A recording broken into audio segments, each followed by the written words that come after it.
It has been reported that your government will seek $2 billion in rent from the U.S. for the Philippine bases. Is this an accurate report? No, it is not. We have never talked about figures. Louder and clearer. We can understand the question. The question was, is it correct that we have demanded $2 billion in the rent? The answer is no. We haven't quoted any figure. What we have asked is this. We want a study. What is it that is necessary in order that we can perform our job?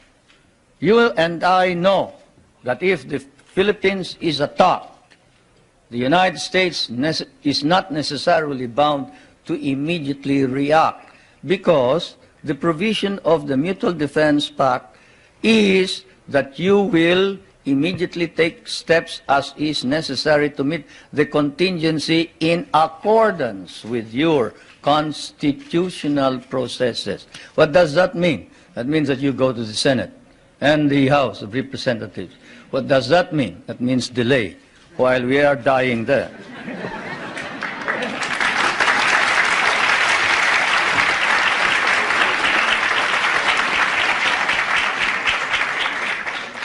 Most of our allies in Europe, concerned about resisting communism, give the U.S. free bases and even share the cost.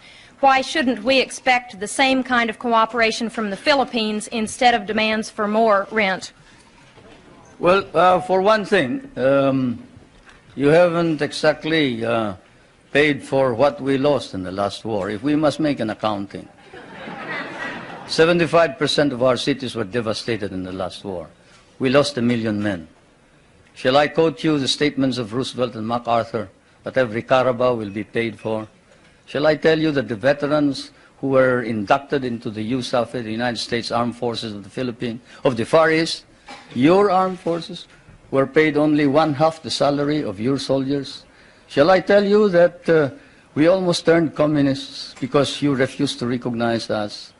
Shall I tell you that I had a difficult time stopping my guerrillas, 25,000 of them from joining the communists, because precisely you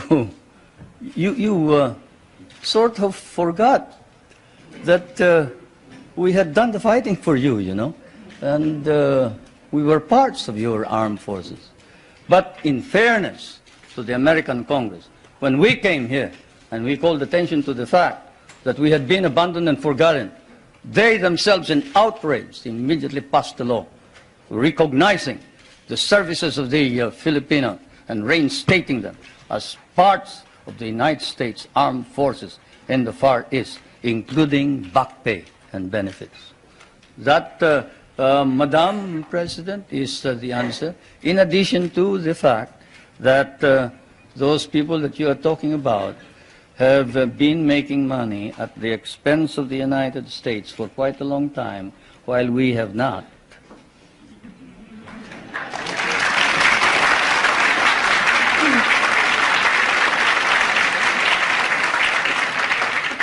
After the attack on Pearl Harbor, U.S. bases in the Philippines could not be defended.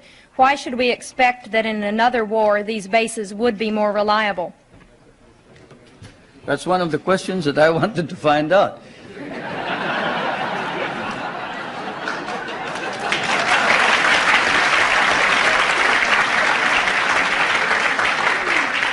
If you're going to run out on us anyway, you better let us know now.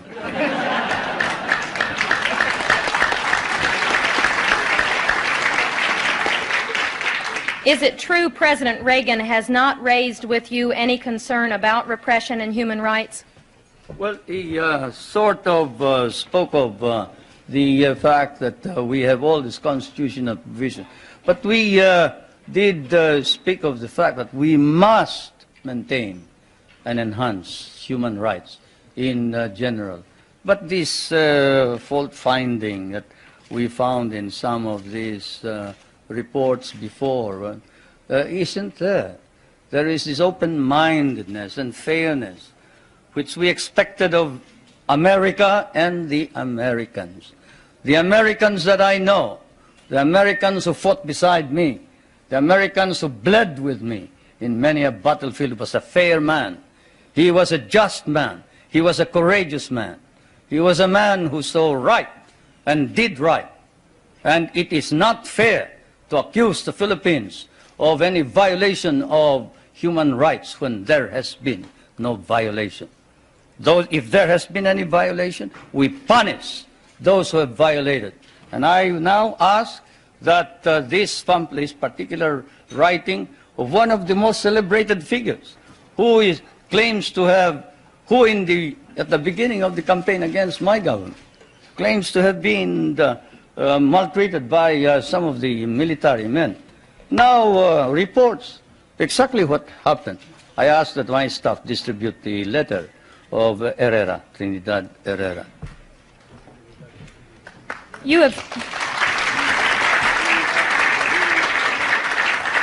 You have indicated that the allegations about political repression and human rights are overblown. How then do you explain the findings of the international independent group Amnesty International, which documented cases of torture, disappearances, and illegal detention? Well, I'll tell you that the Amnesty International has never come to the Philippines. That's why all they talk about is something that they obtained hearsay. Let's give one specific example. Father Abedicio, a famous case. Father Abedicio is supposed to have disappeared. He is a member of the clergy in the Philippines. He's a Filipino.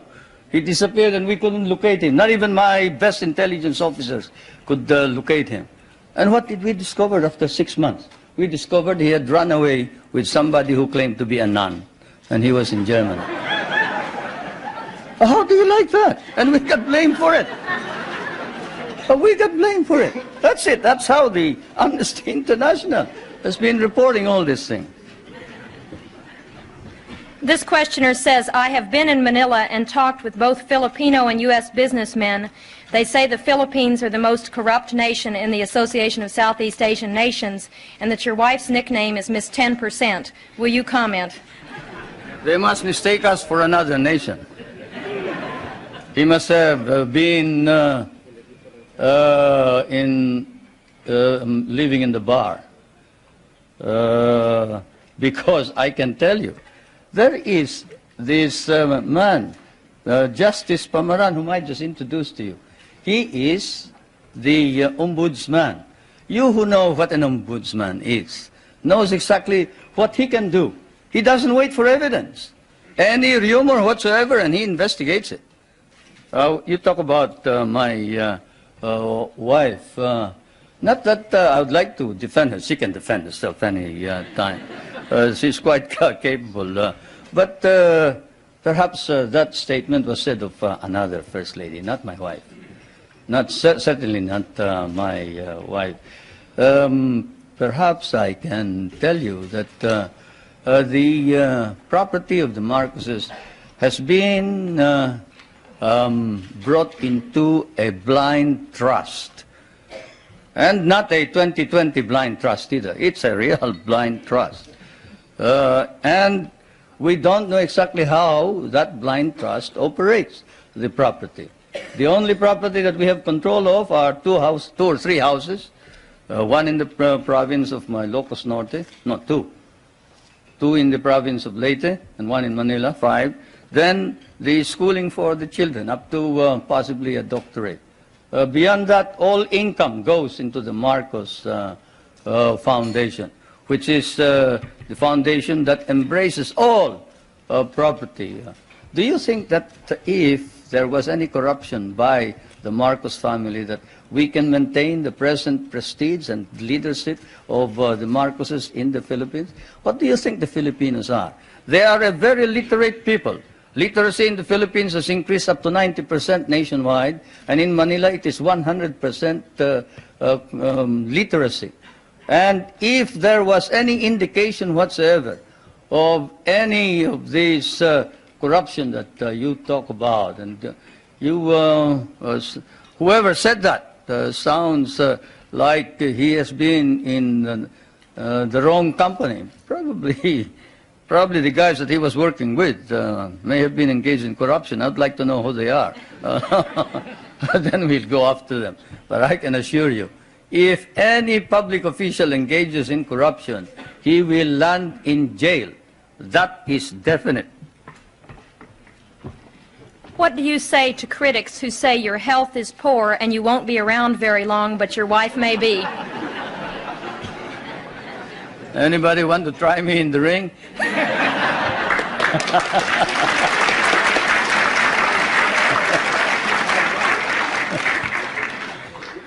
Yeah. Ridiculous.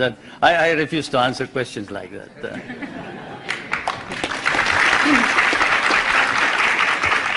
Two related questions. You are indeed a family man. Your wife, your daughter, your brothers are all government officials.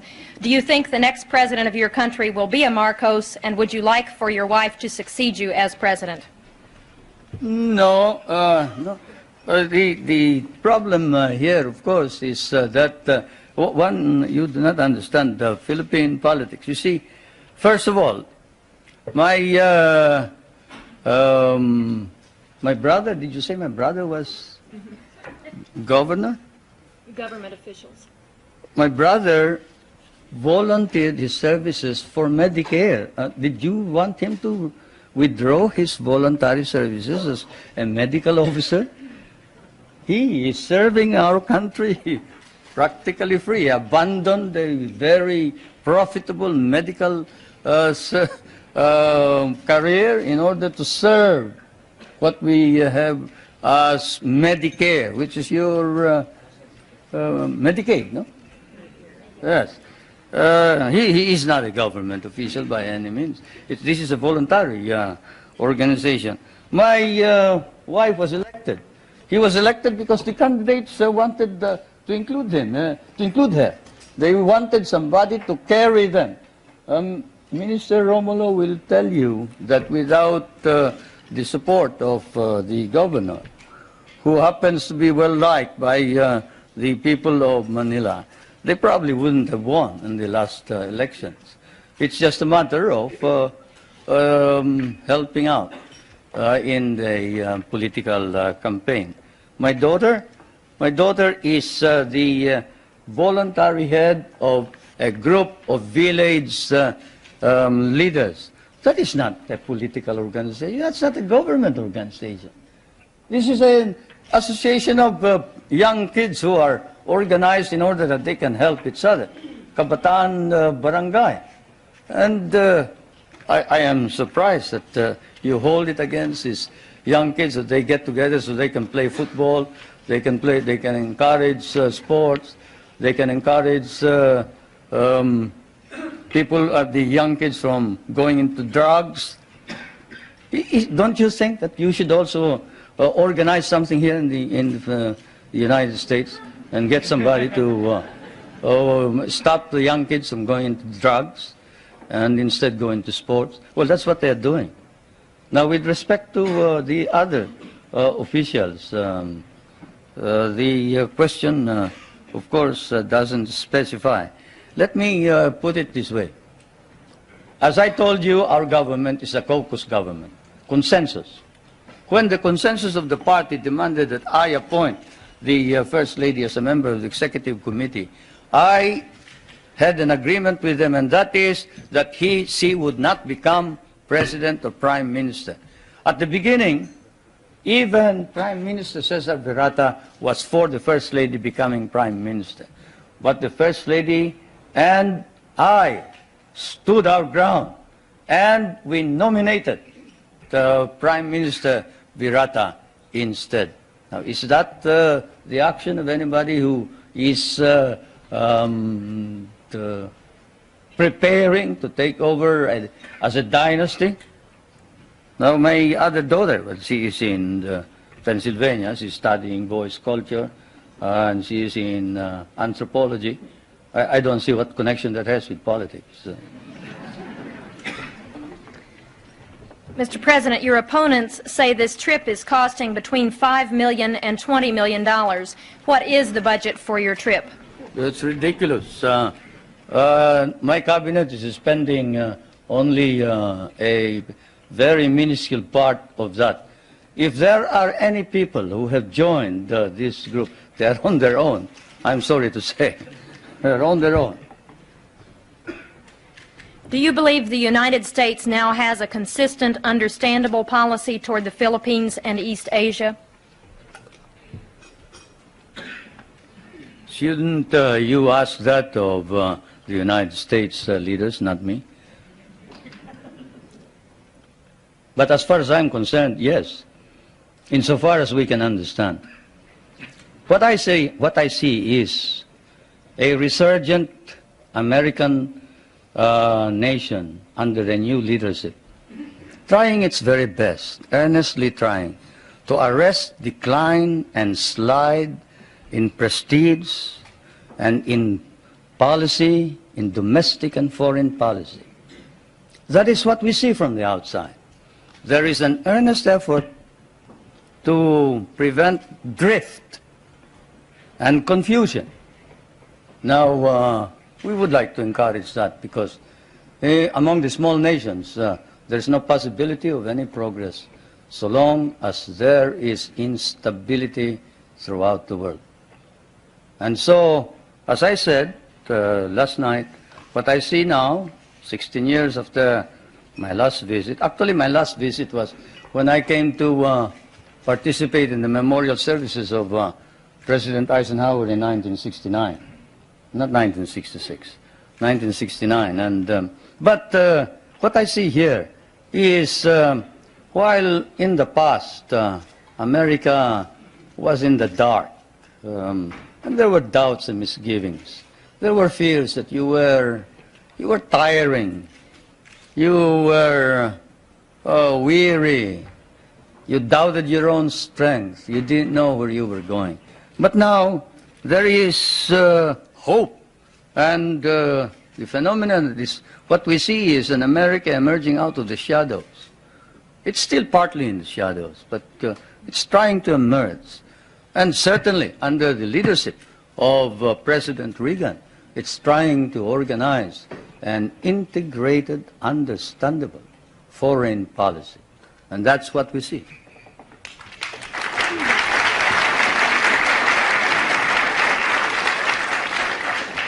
There is widespread malnutrition in the Philippines, and only 1/3 of your labor force has regular employment. Given this, how do you justify the prosperity in which you, your family, and friends live? You must like us, the way you ask this question.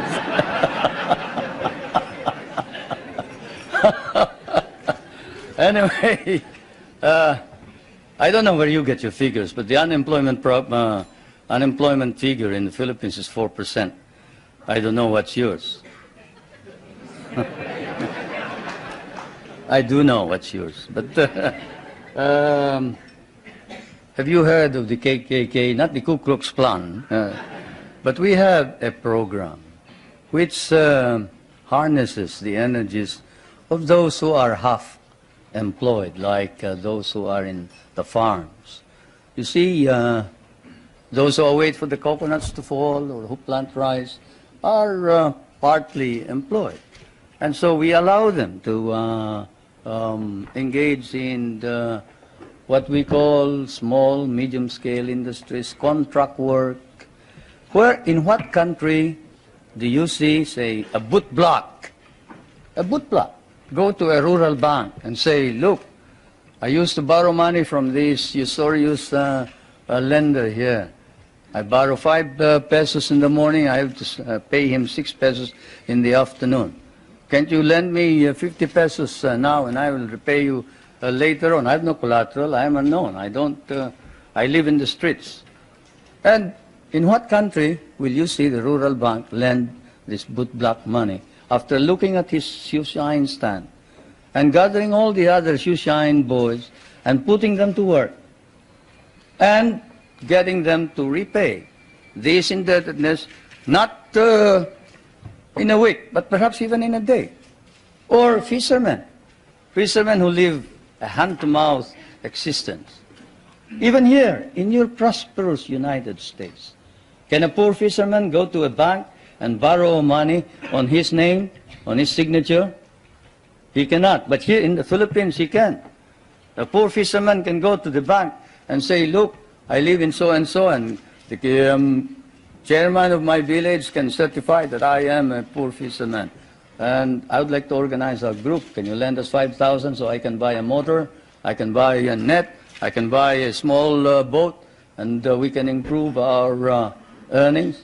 And under our laws, we have set aside funds which then are lent out. And we have been able to lend out about 1,200,000,000 pesos under this scheme, and they have been repaid. They have been repaid, and that's the worst part about it, isn't it? Many people don't believe it, but they have been repaid. And so we have a situation where the work ethic has been encouraged. We tell everybody, you don't plant rice, you don't eat rice. You don't work, you don't get anything. But you work. We'll give you the wherewithal. We'll give you the funds. We'll teach you how to work if necessary. And we will see to it that we will sell your products. That's what's happening in the countryside. Not all this talk about corruption and this ridiculous statements about people in government enriching themselves. When you have activists like Luis Tarok and Jerry Montemayor and Nilo Tayag and these men who were ready to kill the president, but who now says that the reforms that are being instituted are for the good and welfare of the country, you don't engage in any of this foolishness that you talk about. No, everybody is sincere and earnest about making our democracy work. And I can tell you that whoever has told you about these unwholesome observations about the Philippines, better come back to the Philippines. I'll pay for your trip so you can see what's actually happening. Thank you, Mr. President. Before I ask our final question, I want to present you with a certificate of appreciation for appearing once again at the National Press Club and with an updated version of the National Press Club necktie. Thank you.